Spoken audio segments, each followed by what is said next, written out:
السلام علیکم، میں ہوں آپ کا ہوسٹ احتشام اور آپ دیکھ رہے ہیں بین الاقوامی خبریں اردو زبان میں۔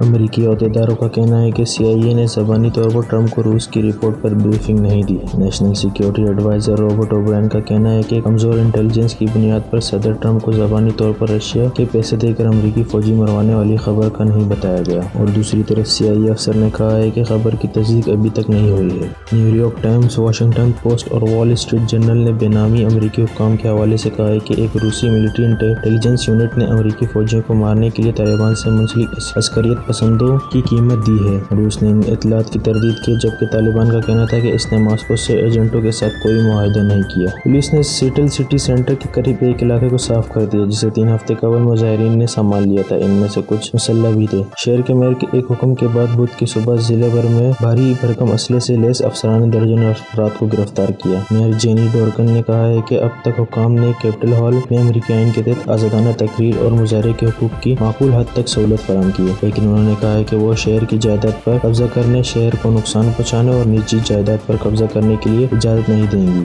بوٹسوانا میں سینکڑوں ہاتھی مردہ پائے گئے۔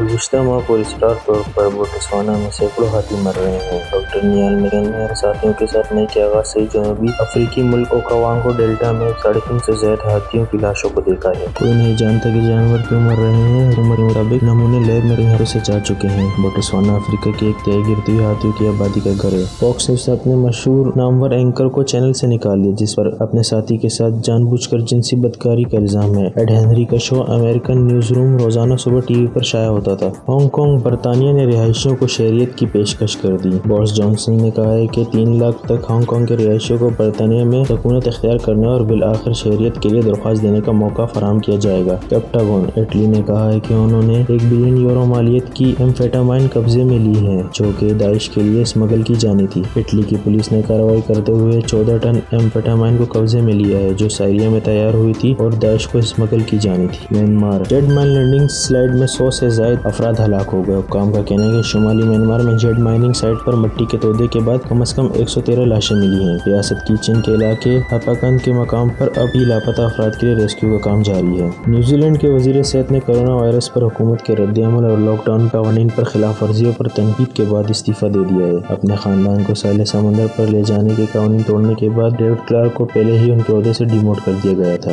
عالمی ادارہ صحت کو ایک نفسیاتی خرابی کی شکایت کے طور پر ہم جنس پرستی کا اعلان کرتے ہوئے 30 سال ہو چکے ہیں۔ ہم جنس پرست ہونا ایک ایسی چیز نہیں ہے جس کا علاج کیا جا سکے۔ ہم جنس پرستی دنیا میں بڑھتی ہی جا رہی ہے اور طرح طرح کے دماغی بے سکونی بیماری کا نام دیا جاتا ہے اور اسے لا علاج کر دیا جا چکا ہے۔ پر سعودی عرب کے ایک ڈاکٹر نے BBC نیوز سے بات کرتے ہوئے کہا ہے کہ وہ ہم جنس پرستی کا علاج یقین کے ساتھ کر سکتے ہیں۔ ٹرمپ کی بھتیجی کو عدالت کی طرف سے کتاب شائع کرنے کی اجازت مل گئی اور عدالت نے پبلشر کو بھی اجازت دی ہے کہ آپ پبلش کر سکتے ہیں کتاب کو۔ میری ٹرمپ کی کتاب too much never enough, how my family created the most dangerous man کی اشاعت کی تاریخ 28 جولائی ہے، لیکن یہ کتاب ابھی تک رازداری کے معاہدے کی وجہ سے شائع نہیں ہو سکتی ہے۔ اور دوسری طرف نیو یارک ٹائمز کا کہنا ہے کہ 2001 میں ٹرمپ خاندان کے درمیان معاہدہ ہوا تھا جس میں رازداری کی بات خاندان سے باہر نکالنے پر پابندی عائد ہے۔ Vanessa green missing soldier case میں ملزم نے اپنی جان لے لی۔ پولیس حکام کا کہنا ہے کہ وہ ملزم کو پکڑنے کے قریب تھے کہ اس نے خود کو گولی مار کر اپنی جان لے لی اور دوسرا مشتبہ شخص پولیس کی حراست میں ہے۔ وینیسا کی بہن کا کہنا ہے کہ وہ ایک انسان تھی اور اسے انصاف چاہیے۔ دوسری طرف آرمی انویسٹیگیشن بھی حصہ لے رہی ہے اپنے سپاہی کی ہلاکت کے بعد سے۔ زنجیان امریکہ نے چائنا میں بنے مصنوعی بالوں کے امپورٹ کو بند کر دیا اور کسٹم حکام نے کنٹینر کو بھی سیز کر دیا ہے۔ امریکی حکام کا کہنا ہے کہ یہ بال جبری طور پر مزدور سے بنوائے گئے ہیں، جن کی مزدور کا تعلق مغربی صوبے زنجیانگ سے ہے۔ بھارت میں 5 پولیس اہلکاروں کو گرفتار کر دیا گیا 2 افراد کو حراست میں لے کر قتل کرنے پر۔ جنوبی بھارتی ریاست تامل ناڈو میں ایک باپ اور بیٹے کی کسٹوڈیل اموات کے سلسلے میں 5 پولیس اہلکار کو گرفتار کر کے قتل کا الزام عائد کر دیا گیا ہے۔ پولیس کی حراست سے رہائی کے 2 روز بعد 58 سالہ پی جارج اور 38 سالہ اس کا بیٹا فینکس 22 جون کو انتقال کر گئے۔ انہیں کرونا وائرس لاک ڈاؤن کے دوران مبینہ طور پر اپنی دکان کھلی رکھنے کے الزام میں گرفتار کیا گیا تھا۔